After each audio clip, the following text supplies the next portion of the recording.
నాకు అనిపిస్తూనే ఉంది ఖచ్చితంగా ఇలాంటి ఒక కామెంట్ వస్తది అనేసి. అదేంటంటే ఎప్పుడూ స్వెటర్స్‌లోనే ఉంటున్నాను కదా! అందుకనేసి ఒక కామెంట్ ఎట్లొచ్చిందంటే ఆహ్, "హిమాలయాల్లో ఉంటున్నారా? మీ ఇల్లు హిమాలయాల్లో ఉందా? ఎప్పుడు స్వెటర్స్‌లోనే ఉంటున్నారు" అనేసి. ఐడియా బావుంది బ్రదర్. ఇక్కడున్న రేట్లకి మనం ఇక్కడ ప్లేస్ కొనలేము. హిమాలయాల్లో అయితే మనం ప్లేస్ కొనాల్సిన అవసరం లేదు. ఇల్లు బాగా కట్టుకోవచ్చు. కాకపోతే అక్కడుండే చలికి మనం ఉండలేము. ఇక్కడుండే చలికే నేను ఉండలేను. ఇంకా అక్కడుండే చలికి ఇక నా ఫోటోకి దండ పడిపోతది.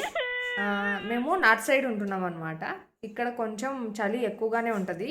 ఇక్కడ పొద్దున టెంపరేచర్ వచ్చేసి 4 లేదా 5 డిగ్రీస్‌లో ఉంటదనమాట. 4 లేదా 5 డిగ్రీస్‌లో ఉంటది. రాత్రి 15 నుంచి అలా తగ్గుకుంటూ పోతదనమాట. అట్లుంది టెంపరేచరు. అందుకనేసి కొంచెం చలెక్కువగా అనిపిస్తది. నార్త్ సైడ్ ఉండే వాళ్ళందరికీ మేబీ అర్థమైపోయి ఉంటది. ఇక్కడ చలి సిట్యుయేషన్ ఎలా ఉంటది ఏంటి అననేసి.